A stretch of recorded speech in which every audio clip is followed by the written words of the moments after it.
So, hello everyone and welcome to Quar Talks, the show where we talk about life, relationships, and everything in between. My name is Paul and today, ang topic natin is madami, hindi ko nga din alam kasi wala akong sinusunod ngayong script eh. But anyway, kamusta kayo?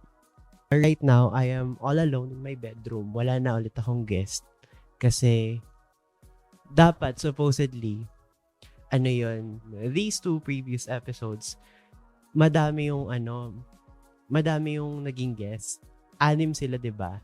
Pero supposedly dapat tig-3 lang 'yon. Kaso sabi ko, pare-pareho din naman yung pag-uusapan, sasabihin, so magsama-sama na lang kami. Which is, after editing those episodes, na-realize ko na medyo mahirap pala kapag ganun kadami. So next time, aayusin ko na siya. Magbabago na po ako. Charis. No, but anyway, today, gusto kong mag-review ng show na pinakagusto ko sa buong mundo na kahit anong sabihin nyo, you will never make me hate it.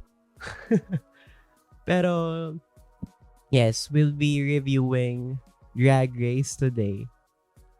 Pero before nyan, gusto ko lang sabihin yung background ko muna with that show. Paano ko ba sasabihin? Ako, napanood ko yon. Una ko siyang napanood nung grade 8 ata. I was watching Joey Garcefa's YouTube video vlogs before. Tapos na rinig ko, meron tong sabi niyang, sabi niyang katatapos naming manood ng Drag Race. Sabi ko, Drag Race? Ano yun? Race, ganyan.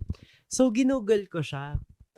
Tapos, ayun, dun ko nakita na, ganito pala to. Akala ko parang female impersonation chinemerot lang. Tapos meron palang TV show. Akala ko nung una race lang. Akala ko nung una legit na drag race na track.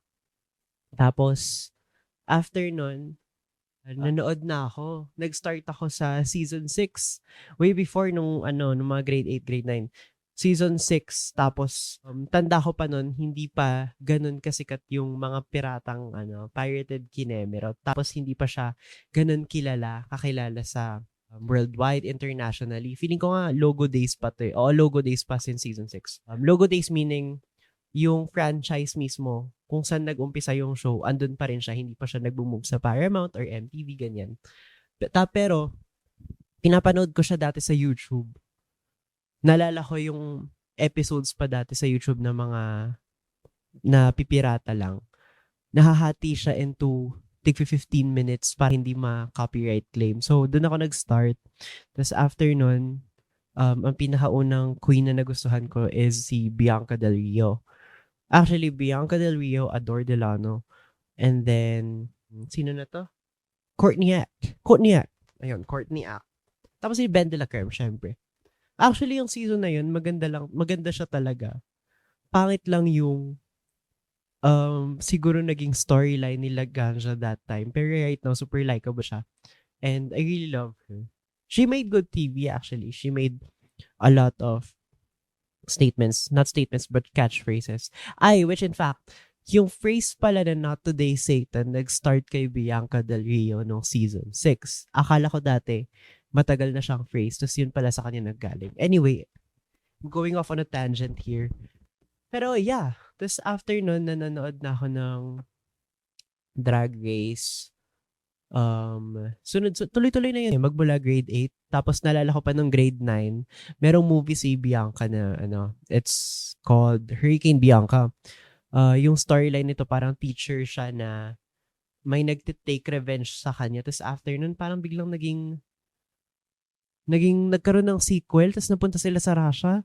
Tapos nandun si Katya. Basta super random nung pero I recommend na panoorin niyo siya because it's super campy. Tapos, around that time din, wala pang nakakaalam na kung ano yung Drag Race. Super gine-gatekeep ko siya. Hindi sa gine-gatekeep ko siya kasi ayaw kong mapanood ng iba. Gine-gatekeep ko siya kasi feeling ko ma-judge ako dati pag nanonood ako ng Drag Race.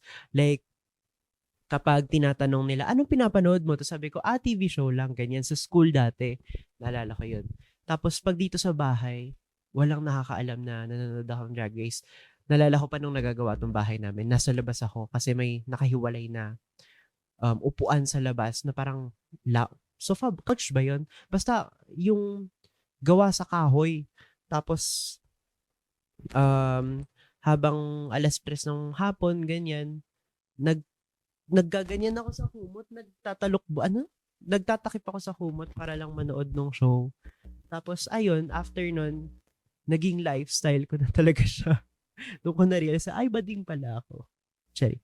Anyway, but yeah, tapos after nun, um, magmula season 9 siguro, tapos merong rumors na magkakaroon ng international na franchise. Sabi ko, sana Philippines. Around ba grade 9 pa to, grade 10. Grade 9 actually. Mga ganyan. Tapos, in-announce si Drag Race Thailand, which is, the very first international franchise sa buong mundo. Nauna si Thailand, sumunod si UK. Tapos, hindi ko na alam yung next doon. Nakalimutan ko na. Sabi sa inyo super... talaga ako, yun yung pag nag-hyperfixate ako sa isang bagay, yun yung isang bagay na madami akong alam. So, ask me anything about that and I can answer. But, yeah. Ayun, sabi ko, sana one day merong Drag Race Philippines. Tapos, a few more franchises after, nagkaroon na na-announce si Philippines. The rumor back then it supposedly was, Ayun, yung rumor dati, supposedly, ina-expect ng mga tao na si either Vice Ganda, Manila Luzon, or Paolo Ballesteros yung mag-host. Tapos, nung na-announce na si Paolo, syempre, okay din naman. Super happy din naman ako na si Paolo talaga. Pero akala din talaga namin mayroong sidekick na si Vice or si Manila, tapos wala. Pero later on, nagkaroon ng show si Manila Luzon, which is a great show, by the way. Maganda yung drag din. Saan na ba ako? Oo, ayun. Ngayon, magre-review tayo ng season 3. Kasi, kasi kapapanood ko lang yung episode 3 kahapon. Episode 1 was yung first 2 episodes walang natanggal, syempre. Yung first episode, yun yung may top 2, which is si Kiana, tapos si Zimbading. Yun yung social media challenge kinemerot. Yung episode 2 naman, si Angel versus si Tita Baby. Yung episode na yun talaga, ang super tagos siya sa puso ko kasi ang daming topic. Tapos, akala ko talaga uuwi si Angel nun. Pero na-realize ko, sabi ko, in my kunyaring producer head, no, sabi ko, hindi nila tatanggalin si Angel kasi magandang TV si Angel, and to remove her on the very first part of the competition, let alone the second episode of the competition, or the first eliminee ba yung word? Pero yun, yung first na person na first out, hindi siya imposible siyang matatanggal kasi yung first episode pa lang, super charismatic na niya. And then, meron pa siyang storyline with Maxi na hindi pa tapos.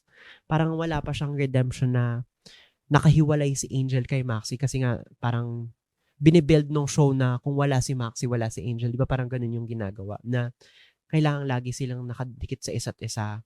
Tapos, this third episode, dito ko nakita na doon na nag-grow na si Angel, she's already starting to become the woman na parang woman of her own. Tama ba yung phrase? Na kaya niyang tumayo sa sarili niyang paa, na hindi niya kailangan si Maxi. Or na kailangan niya si Maxi pero kaya niya pa rin tumayo sa sarili niya. So, ayun. Now, skipping episodes 1 and 2, let's talk about episode 3. Ay, charis. Now, for episode 3, wala akong script or anything, so aalalahin ko lang kung ano yung pumasok sa utak ko. For episode 3, I remember, pumasok sila Tapos parang yung first part, sabi daw ni Angel na umiiyak ang pagdating ko sa likod ang daming nag-iiyakan tapos may isang malakas na umiiyak.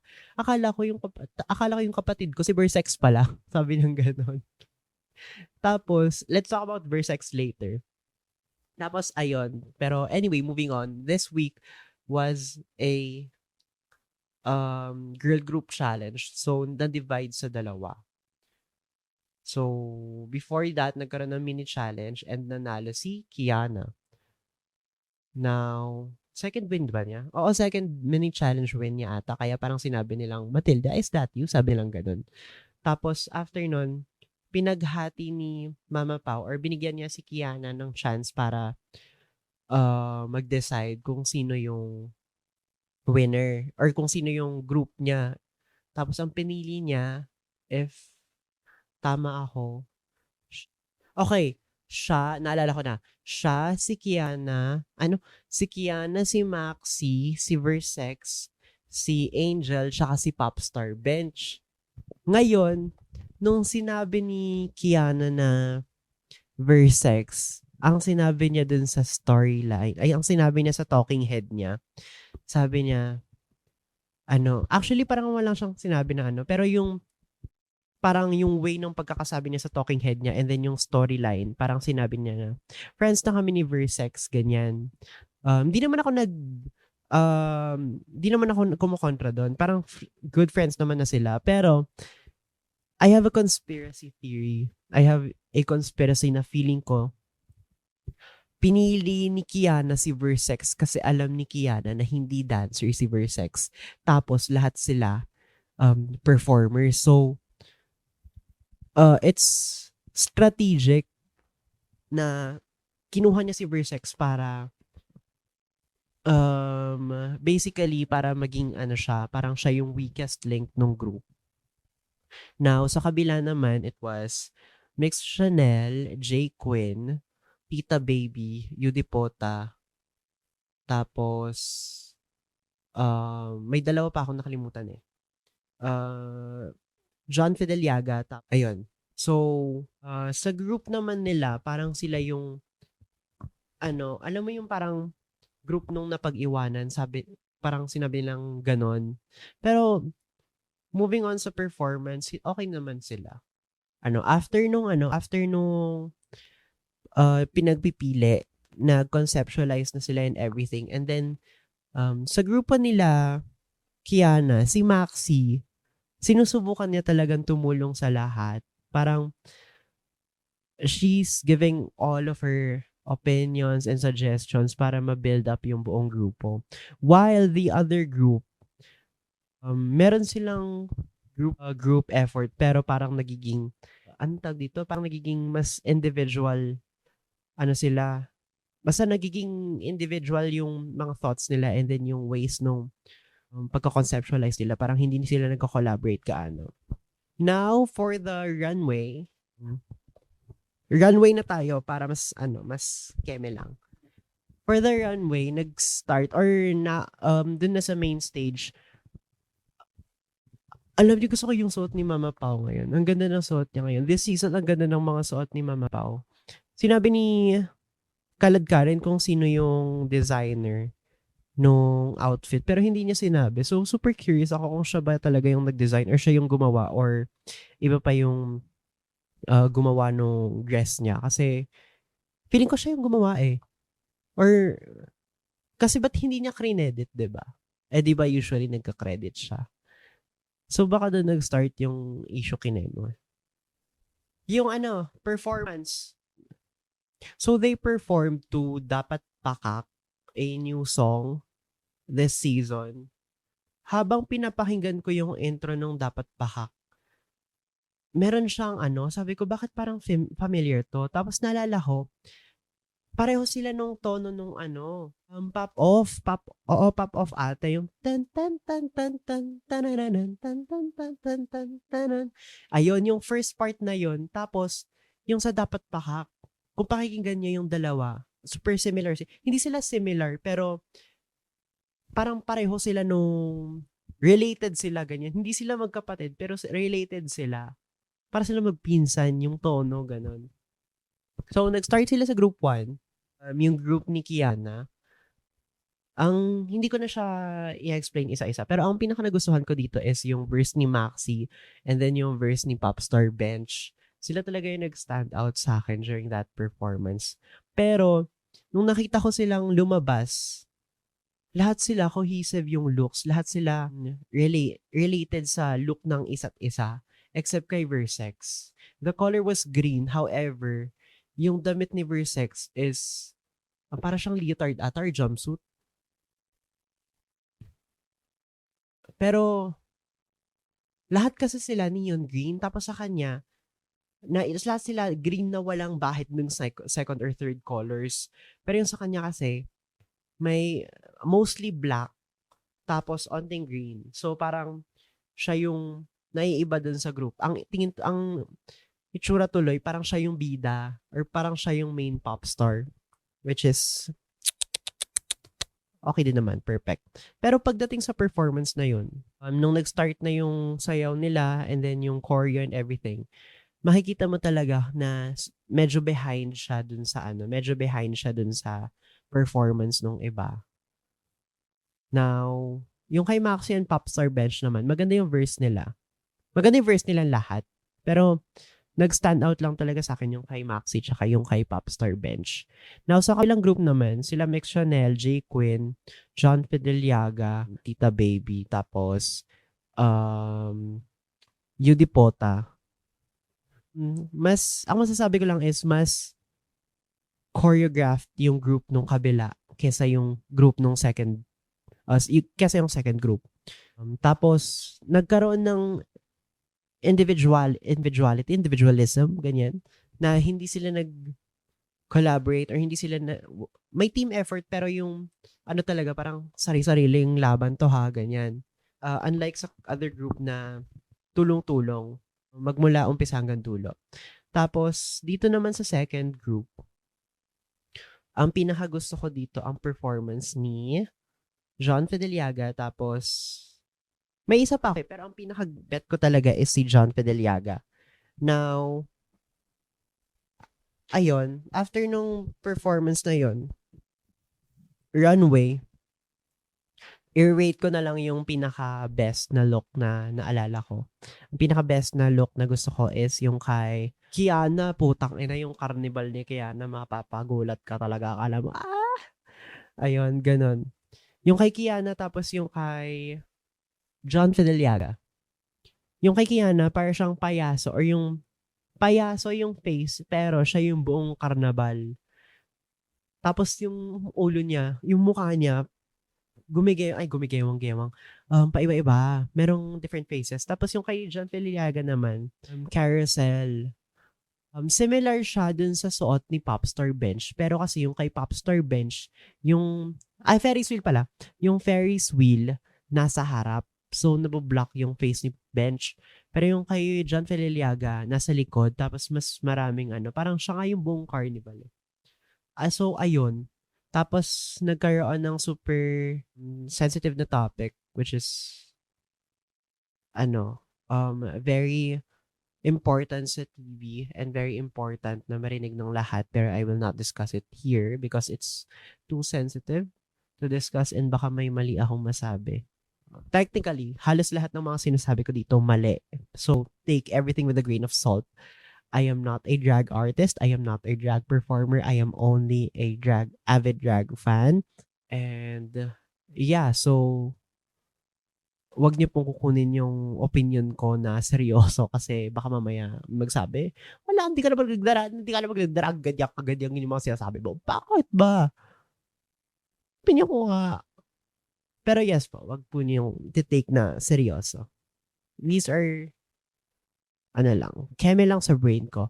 Now, balik tayo dun sa topic na runway. Ang gusto ko lang talaga is yung kay John tsaka yung kay Kiana. Yung kay Maxi, okay naman siya, maganda naman siya. Ang theme nung damit niya is color game. Yung theme pala ng theme pala ng runway this episode is carnival something, ganyan. Basta carnival. So, ayun.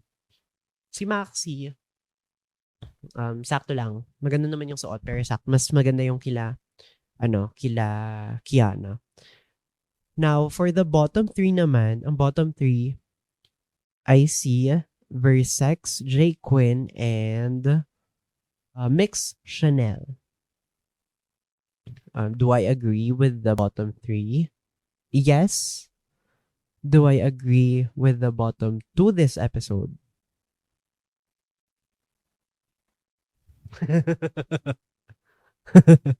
Ayan na lang masasabi ko. So, moving on para kasi hindi ko talaga maalala. Kanonood ko lang kagabi. Super fresh na sa brain ko pero nakakalimutan ko ibang points. Ang nag-bottom to this episode are Versex and Mix Chanel, which is, Proka which is, no? Si Mix Chanel tsaka si Versex. Si Mix Chanel kananalo lang last week. Si Versex naman, nasa bottom 3 last week. Kaya ngayon, medyo parang dito sa part na to, sa akin, medyo alam ko na kung sino yung uuwi. And turns out, I was right. This episode, si Versex ang napauwi. Si Versex ang sashay away. Ayan. And Mix Chanel slayed another day and survived another week. Now, kay Versex, for the 3 episodes na meron siya, she really gave good TV. She started as someone na super strong yung personality, super loud, pero charismatic. Nung una, medyo mean pa siya. Mean yung storyline or yung gawa sa kwento niya. Pero dun sa 3 episodes na yun, no, nagkaroon siya ng super laking improvement na from this very cunty bitch from New York, ang last word niya is, I want to be human again. Or I want to be human. I want to be more human. Napansin ko din naman na magkaroon siya agad ng improvement na basta siya, ang masasabi ko lang, nagbigay siya ng magandang TV day. Ang ganda ng TV na binigay niya. Sa 3 episode na yun, ang dami mong punchline, dami mong catchphrase. Love that for her, not for me though. Tapos, iyak ng malupit. Parang iyak saglit, jabol na malupit, at bounce back ulit. Parang ganon. Tapos, I'm Versex, babe. Yung mga ganong catchphrase, yung mga ganong sabihan. Imagine, nabigay niya yun sa 3 episode. Kaya I'm super really proud of her. I want to see more of her in the future, of course. And dyan natatapos ang super short review ko ng Drag Race Philippines Season 3, Episode 3. Now, aside from Drag Race Philippines, right now, ang nagsho-show is Canada versus the World, and then, ano yung isa, yung, andun sila lahat ng yung karamihan ng franchise, RuPaul's Drag Race Global All-Stars. For Canada versus the World, last week, ang matanggal is si Fierce Alicious. Akala ko, aabot siya ng top 4, pero, hindi siya nakaabot. So, ang top 4 ngayon is si Lemon. Good for her. I love her. I'm rooting for her. Lemon, Alexis Mateo, Kennedy Davenport, and Chevy Chessy. Basta si Cheryl Hole. Cheryl na lang pala today. Pero ayun, for this season, I'm rooting for Lemon or Kennedy Davenport to win. Now, for Global All-Stars, they just released the 2 premiere episodes last week. Yun ba yun? Oo. 2 premiere episodes last week. 2-part premiere yun eh. Tapos, syempre, andun ang ating inang super loves na si Eva La Queen from Drag Race Philippines Season 1. And for her talent show, nagsaing siya ng bigaste. Akalain mo yun. Parang, actually kasi, it's very funny and it's very comedic yung pag-portray niya or paggawa niya nung talent. Pero at the same time, parang na-showcase yung relatability as an Asian person or as someone na who grew up here in the Philippines. Sige, sabihin na lang natin muna sa Pilipinas na, ayun, nagsasaing ka ng kanin, tas minsan nakakalimutan mo, di pala nakababa or hindi pala naka-on or hindi pala nakasaksak yung, yung rice cooker. Parang ayun lang, it's such a great nod to Philippine culture, Asian culture in general. So, I really want her to win. And yeah, for the second episode, yung coins yung theme. Pumasok siya sa runway na naka-bamboo. Basta parang may nakaharang na bamboo dito. Tapos ginanon niya, lumabas yung coins. Akala ko barrel man yung lalabas. Tapos sabi ko, Lord, sana talaga next time, merong papasok sa runway na parang barrel man. Tapos yung ganon, parang may confetti ganyan. Parang gandang surprise nun. Napapasok ko sa runway, barrel man ka. Tapos gano'n mo, pak! May malaking, alam mo na. But yeah, for this season, I'm rooting for Eva La Queen, Alyssa Edwards. Tessa Testicle is funny. She has charisma. Pero feeling ko hindi siya magtatanggal. Kitty Scott Claus. Ayun. Siya yung gusto kong manalo dati sa UK versus the world. UK versus world. Drag Race UK. Nung season niya. So, ayun. Yun yung top 3 ko sa Global All-Stars. Ang top 3 ko naman sa Philippines or ang top 4 ko sa Philippines, Maxi, Tita Baby. Ngayon, hindi ko in-expect si Kiana. Tapos, si Angel. Sige, gives natin kay Angel. Oo, kay Angel. Kiana is giving me Hanabeshi vibes. Na yung super creative niya. Magkakilala nun. Sisters ata sila. Parang drag sisters ata sila ni Hanabeshi tsaka ni Kiana. So, I can see where that talent came from or CDO drag is super nice pala, no? Ayun din. Dito mo malalaman na there are different cultures in the country. Tapos, iba-iba yung types of drag na makikita mo kahit saan ka pumunta. So, wala. Ang ganda lang nakikita na ganun. Now, anyway, wala na akong matopic. But, next week, I will be back with another review if you want. Pero feeling ko I will review next week's episode of Drag Race Philippines again. Kasi, feeling ko magre-review na lang ako this season ng Drag Race Philippines. Yeah, feeling ko ganun. Pero kung hindi, edi hindi. Anyway, hindi nyo nakikita or kung hindi nyo napansin, since we're talking about Drag Race, we're talking about pop culture, and since we're talking about pop culture today, I have my Brat shirt on. Yes, I am 99% Brat, 1% hot to go. So, yeah. So, kung ano next shirt ko yung kay Chapel Roan. Pero, yeah, I have my Brat shirt on today. Because I'm a brat and you can't stop me. So, Julia, diba? This is a very demure, a very mindful, a very calm podcast for today. So, ayun. And I really do love listening to your feedbacks. If you have any comments or any suggestions for me on how to improve this show, go lang kayo, gives lang. Kasi right now, this is really my focus. Gusto ko siyang pagtuunan ng pansin.